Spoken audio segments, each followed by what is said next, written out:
So this is a continuation of the last problem where we discussed fxy equals xy over x squared plus y squared, or 0 depending on if x squared plus y squared is 0 or not.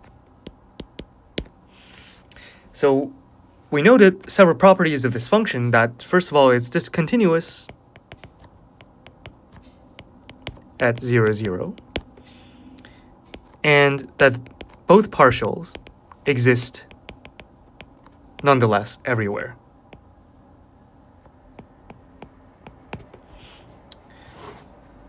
But then, what if we just explicitly calculate, say, del x of fxy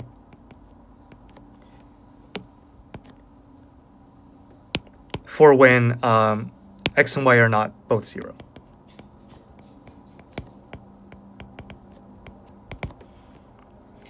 This is just equal to y times negative x squared plus y squared over x squared plus y squared all squared. And we see immediately a problem with this derivative. And also, similarly, we have del y.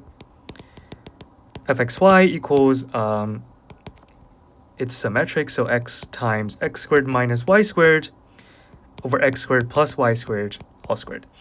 So what's the problem with these derivatives? Notice that this thing blows up to infinity as xy approach to 0, 0. Why? Because if we go to polar coordinates, y times minus x squared plus y squared is equal to r to the third times a bunch of stuff, which is sums and products of sines and cosines, which is bounded. And in the bottom, we have x squared plus y squared all squared. This is equal to r to the fourth, right? So this cancels with this, so I'm left with r at the bottom and something bounded on the top, right? And since r go to 0, this ratio must go to infinity. So both derivatives, so both partials blow up at 0, 0. So even though they exist everywhere, they're discontinuous at the point 0, 0. So now comes the question, what if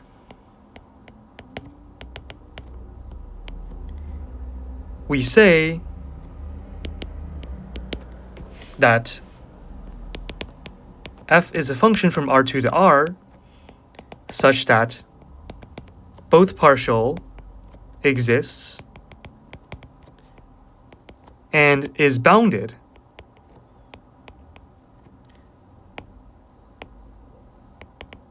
in a disk around 0.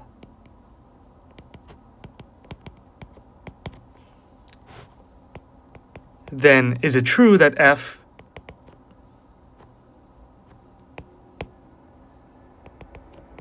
must be continuous at the point 0, 0?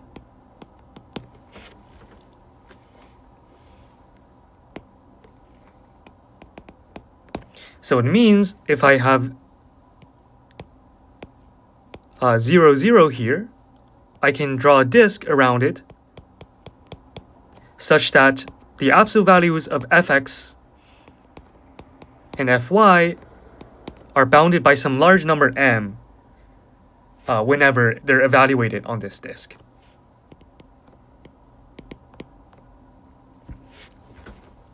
So I encourage you to pause for a moment and think about this question. Again, if you think this is true, provide an explanation. If you think it's false, try to come up with a counterexample. So here's the answer. The answer is actually true. Which means if the above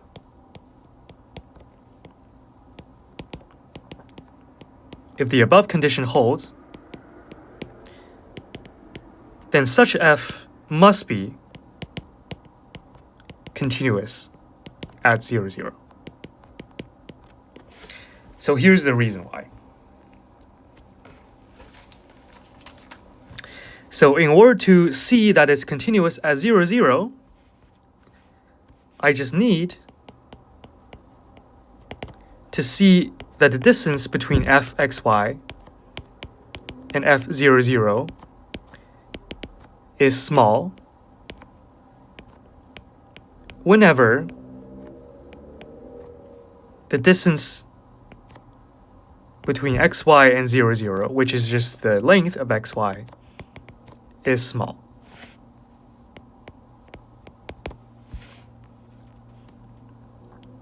In other words, I need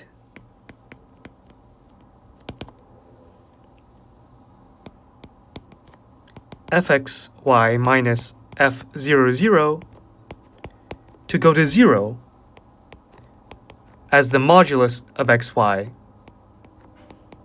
goes to 0. So it's clear now that to see that it's continuous, I need to have an upper bound on this distance, right?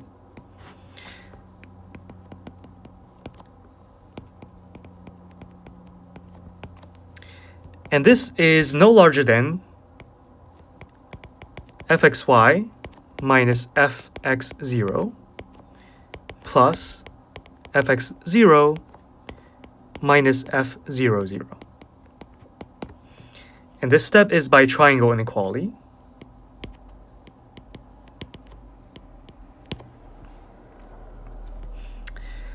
So how do I bound these two things?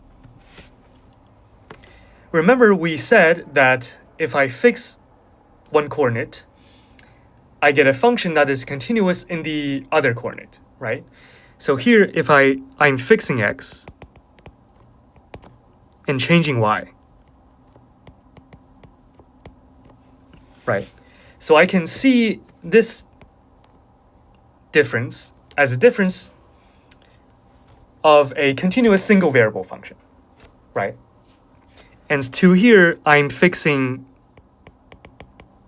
the y coordinate and changing x.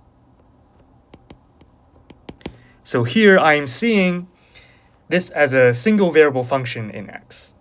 And this is just the distance between two entries of this single variable function.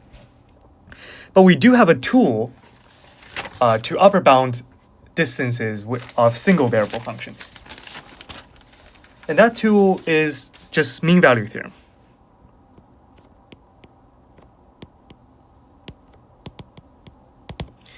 Let's remind ourselves what mean value theorem says. It says that suppose g from R, well, from the closed interval CD to R is continuous and differentiable on the open interval CD. Then there exists some C in the open interval CD such that the distance GD minus GC is equal to G prime of C times D minus C, which intuitively says that the average slope is equal to the real derivative at some point C between the points C and D. So I can use this fact to bound fxy minus fx0. Then we have that fxy minus fx0 is no larger than the max value,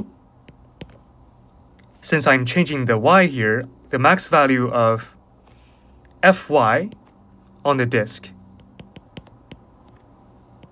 Here the disk is just this disk D times the distance between y and 0, which is y. And also fx0 minus f of 0, 0 is no larger than the max value on the disk D of fx times the distance between x and 0, right? And since I'm adding these two, and since both y and x go to 0, these individually go to 0. And therefore, their sum must go to 0 as x, y go to 0, 0. And so I'm done here.